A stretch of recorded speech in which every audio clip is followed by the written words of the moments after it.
Well, who would have thought that this tiny raven would one day become one of Yu-Gi-Oh's greatest ritual supports? Not this one, that one. What's up, guys? Welcome back to the channel, and welcome if you're new here. I'm Don, and today we're taking a look at Miracle Raven. Well, technically we already previewed it in the previous video, but that one was mainly focusing on Voiceless Voice. This one, however, will be looking at the decks that you could use Miracle Raven in and the improvements that it bring along with it.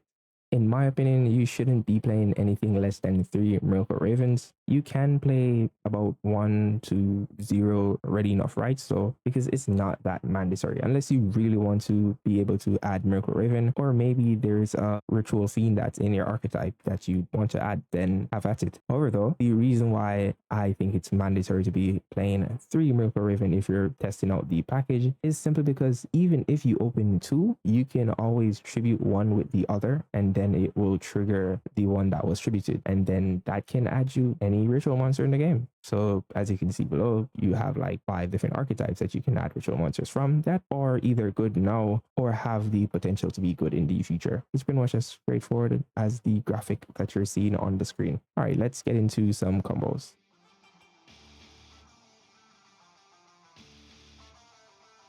All right, so the thing about Miracle Raven that it provides is that you have decks like Nekroz that has monsters that have trigger effects whenever they're tributed by card effect and not cost. So let's say Nekroz Ariel, for example, if you use Raven to tribute it to summon itself, then Ariel will trigger to add you a non-ritual Nekroz monster. Before, that wouldn't be good, but now that we have Avens and Amelia, then that is pretty much golden for you. So that's getting you to full combo without you using Burnak, and that means that you can use Burnak for another more impactful Nekroz card. Let's get into the combo.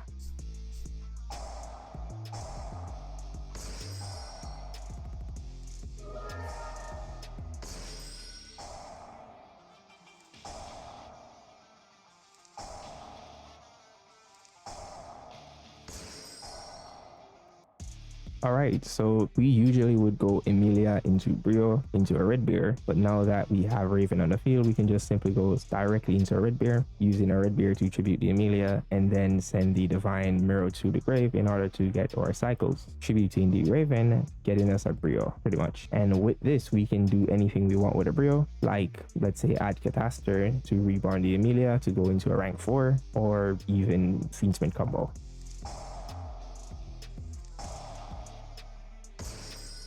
So this is pretty much what you can get with Ariel and Raven. So you can do a lot of things with 2 monsters on the board. You already have a monster negate that pretty much can dodge Imperm and Veiler by just tributing itself.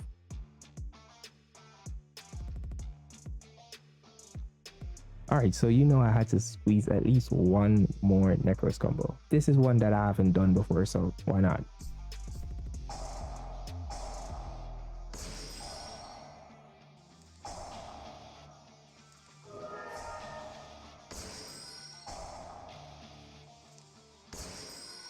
Alright, so seeing that we already used Brio, we just have to go directly into the red bear. But if we go a red bear to tribute Emilia, sending Divine Mirror, we don't really have anything to really do because we already used the effect of Miracle Raven, so we're not getting any pluses. So we can always just go into something like or Code Igniter, tributing the Raven regardless, and then we can climb up into the Armor Xyz package if you're playing that. And that is also a cool build that you could try with your Nekroz deck.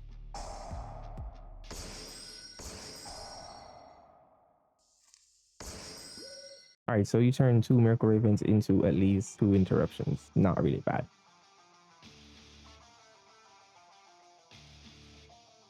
Alright, so as I said before, opening 2 Ravens isn't necessarily bad because you can do something similar to this.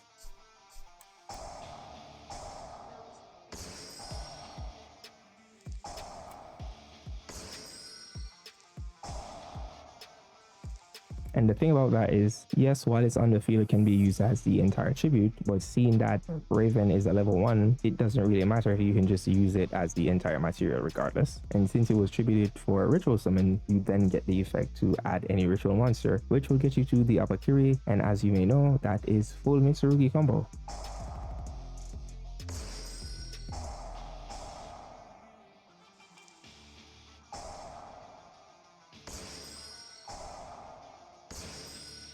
All right, we're where you may go from here is pretty much up to you, the deck that you're playing, and what you may want to do.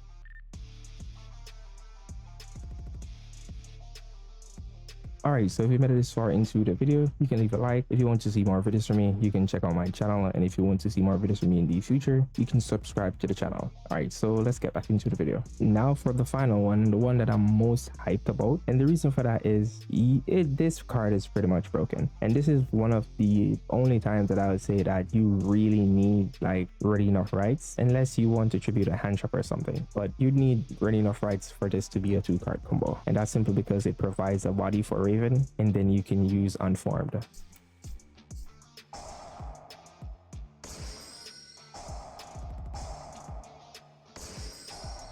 The thing about Raven's interaction with Unform, you see, because Megalith doesn't have any card that could be used as the entire tribute, and Unform states that when you're ritual summoning from the deck, you have to tribute a monster that's twice the level of the monster that you're summoning. So let's say you already have combo in hand and you want to get your Omni on the field like immediately, then you won't be able to ritual summon that monster from the deck because it's a level 12. So you'd need a level 24 monster in order to summon that card. But Mercury Raven doesn't really care about that. You can just tribute the Mercury Raven, get your Omni, get a search, and then continue playing Yu-Gi-Oh! But that's not what we're going to do right now. That's pretty boring. Let's actually get into a combo.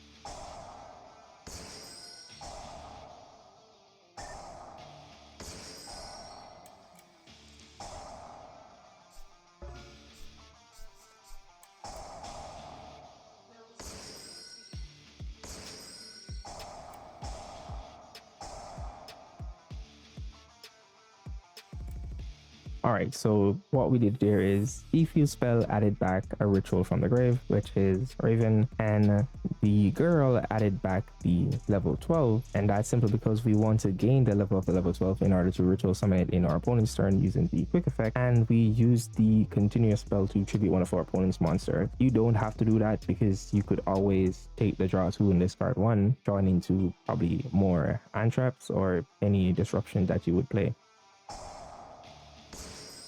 And that's pretty much it. So you'll be playing majority of the time in your opponent's turn, as the person's playing turn 0 with Megalith. And to be honest, it's cool and all, but it didn't really wow me because it's not like a tier elements. It's just summoning a monster. Yes, you can have a Raigeki, and you can technically look at it as the original Mitsurugi, but it's a bit tame, to be honest. Miracle Raven though, it's a really broken card in this deck, just because it in Unformed just gets you a ritual out the deck for free while adding you a card. It doesn't get any crazier than that. That's it for the video, guys, and see you guys next time.